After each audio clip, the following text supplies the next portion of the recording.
पद बदलैबे कि अपराजिता षडंगी। भुवनेश्वर सांसद अपराजिता षडंगी बीजेपी राजनीति में मौली जाइछन्ति।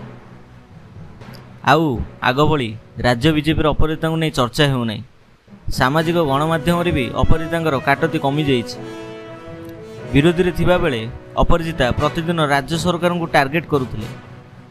मुख्यमंत्री हेबार आशा नहीं राज्य राज्य बुलुथिले।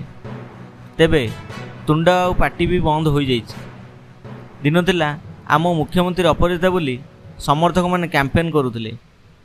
अपराजिता तांकु मुख्यमंत्री प्रार्थी घोषणा करने ପାଇଁ समर्थन मध्य चाप पकाउथिले। हेले मोहन चरण माझी सरकार गठन करिया परे अपराजितांकर मुख्यमंत्री हेबा स्वप्न मौली जाइछि। स्थिति एमिति होई पड़िछि जे तांकर एई स्वप्न आशा केबे पूर्ण होई परिबो नाही। काहेकि ना ओडिशार मुख्यमंत्री ए माटीर पुओ और झियो हेबे बोली प्रधानमंत्री नरेंद्र मोदी घोषणा कर सारिछन्ति। भुवनेश्वर द्वितीय थर सांसद हेबारु केंद्रमंत्री आशा मध्य बांधिथिले।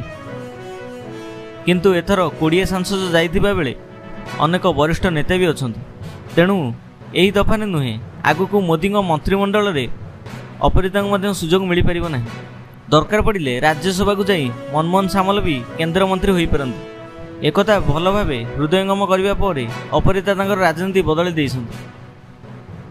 एबे से भुवनेश्वर सांसदीय क्षेत्र उपर ही फोकस करुछन्ति। गत पूर्व निर्वाचन में अनेक बीजेपी नेता और नेत्री अपराजिता उपर खपा थिले, जहाँकि तांकु अकल पकाई देइथिला। गत निर्वाचन में अपराजिता षडंगी 35,000 भोट्रे जीति। तेणु आगामी दिन में भुवनेश्वर स्थिति मजबूत करने 2029 पर्यंत अपराजिता राजनीति को दृढ़ करने को नहीं देखा मिलिबो।